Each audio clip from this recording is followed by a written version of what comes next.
Imagine a man who was so engrossed in his thoughts that he never left his hometown. Sounds like the beginning of a quirky novel, right? Well, that's Immanuel Kant for you, a philosopher whose brain power was so mighty that he never needed to travel to make a monumental impact on the world. So, Immanuel Kant was the fourth of 9 children in a modest family. His parents were devout followers of the Pietist branch of the Lutheran Church, which emphasized inner spirituality and moral discipline. Kant's family was deeply religious, and their Pietist beliefs influenced his early education and moral outlook. Despite his later critical stance on formal religion, Kant always admired the moral conduct and sincerity of the Pietists. This religious upbringing influenced his later philosophical work. Kant attended the University of Königsberg, where he studied philosophy, mathematics, and the natural sciences. Kant spent his entire life in Königsberg, where he eventually became a professor at the university. His early work focused on natural science and metaphysics, but it was his later work that cemented his place in the history of philosophy. Kant's philosophy was shaped by the intellectual environment of the Enlightenment, which emphasized reason, science, and skepticism of traditional authority. He was influenced by both rationalist and empiricist traditions, particularly the work of René Descartes and David Hume. Immanuel Kant's groundbreaking work in metaphysics, particularly his book, Critique of Pure Reason, revolutionized our understanding of the self and its relationship to the world. He introduced the concept of the transcendental ego, a fundamental element of consciousness that organizes our experiences. Kant argued that the self is not a substance or thing in the world, but a synthetic unity of our perception. This means that the self is the active organizing principle of our experiences, bringing together different sensations and perceptions into a coherent whole. Kant believed that we are intensely prone to corruption. It was this awareness that led him to express the desire to replace religious authority with the authority of reason, the human intelligence. When it came to religion, Kant summed up his views in a book called Religion Within the Bounds of Bare Reason. Kant argued that although historical religions had all been wrong in the content of what they believed, they had latched onto a great need to promote ethical behavior, a need which still remained. The categorical imperative states to act only according to that maxim by which you can, at the same time, will that it should become a universal law. This is a restatement of an idea that's been around for a long time, something common within all the religions. Do unto others as you would have them do unto you. Kant offered a handy way of testing the ethics of an action by imagining how it would be if it were practiced and you were the victim of it. The categorical imperative, Kant argued, is the voice of our own rational selves. It's what we truly believe when we're thinking sensibly. It's the rule our own intelligence gives us. Kant also distinguished between the phenomenal world, or the world as we experience it, and the noumenal world, the world as it is in itself. The self, as a transcendental ego, is a part of the phenomenal world. It is through the categories of understanding, such as causality, substance, and necessity, that we structure our experiences and make sense of the phenomenal world. However, we cannot directly know the noumenal world, as it is beyond the limits of our perception.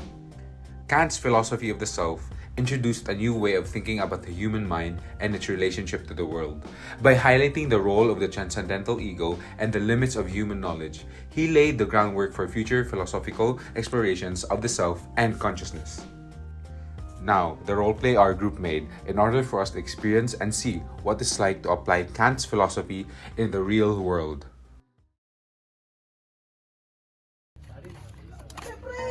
Uy! Pre! Uy! Grabe sa'yo!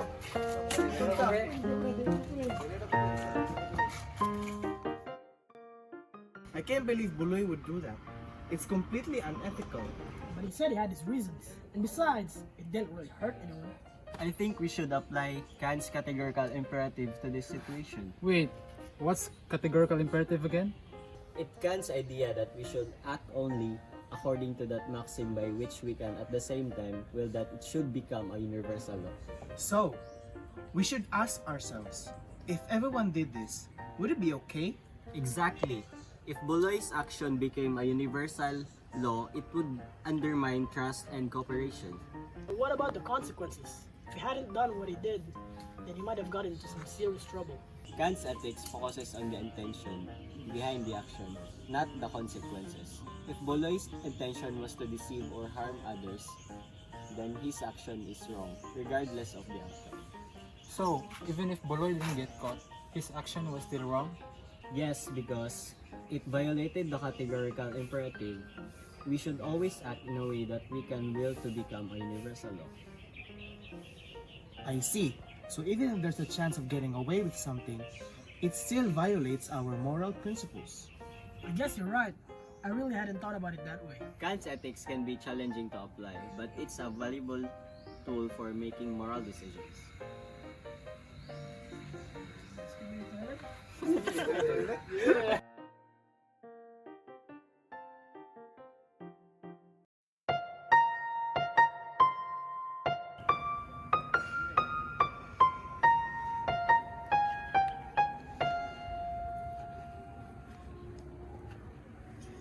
Man, I can't believe Sigma thinks I criticized him during the meeting.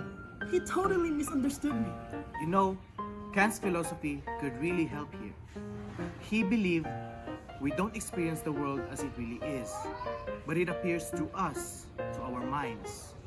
Maybe Sigma sees things differently because his perception shapes his reality, just yours does. So we're both seeing things our own way. Exactly. Instead of trying to prove who's right, Kant would say to focus on your duty, acting ethically. Maybe you should explain yourself clearly to Sigma, not to change his mind, but because it's the right thing to do.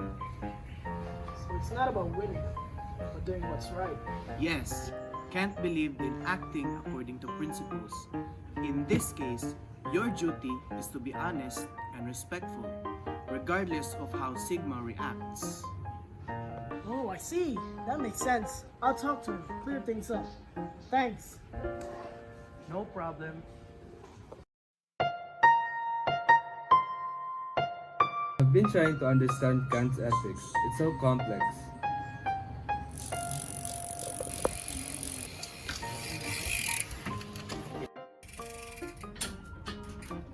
Hey JB, sorry I'm late. I was stuck in traffic. No, it's all good. I was just getting started in doing my notes. We're starting from chapter 1, right? Yeah, Immanuel Kant, a philosopher extraordinary. So, Kant, what's this moral imperative he's talking about? From what I'm reading here, it's a universal rule that applies to everyone always. Imagine a world where everyone follows your action. Would it be a good world? If so, your action is morally correct. So, it's like a test for morality. Exactly. It says here it's the categorical imperative. Only according to that maxim, by which you can at the same time, will that it should become a universal law. Yep, that's basically it.